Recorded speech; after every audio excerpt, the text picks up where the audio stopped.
Alrighty, good day and welcome. My name is Mr. JB and today we are going through a PhotoPea tutorial. Today we are going through creating a neon glow sign. So this can be for any font that you want or any style, but we're going to start by pressing our T tool and then making sure that your font is white. You'll select this and then choose your color. I'm going to make my font size 500 just so that way we can see everything that I'm doing. I'm going to select in the middle of the screen and I'm just going to write neon. Now, if this font size or style isn't something that you want, you're going to select on this drop down menu, just choose from whatever option it is that you do want.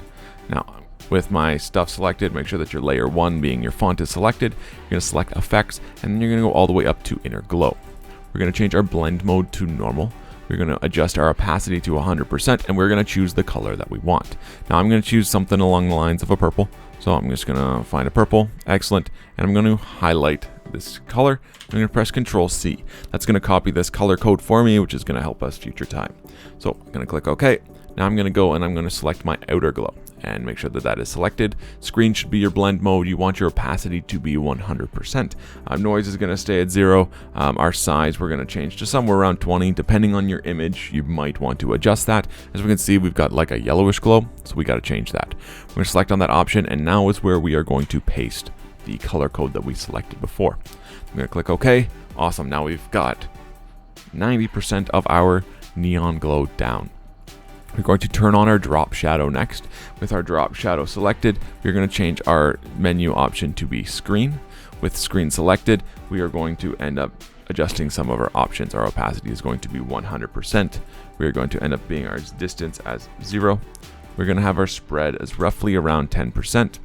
And then our last one, our size, we are going to drag out to be about 200. Now, right now we don't have a color, so it's we don't really know what it's done. So we're going to double click on this black box and we are going to input that same color we had before.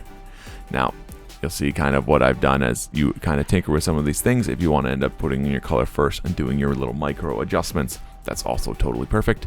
And then, bam, we've got our neon sign. And since we didn't convert this to a smart object before, we can still adjust our fonts. So if I wanted to change this to JB, really simple, really straightforward.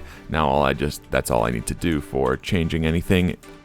And if I wanted to make multiples of these because I was doing lots of font, I just Control J, make a duplicate layer, and do whatever it is that I wanted or needed to do. With that, that is all that we are covering. It's pretty straightforward for creating this neon sign effect. As always, thank you so much for watching. I hope you enjoyed and I hope that you learned something.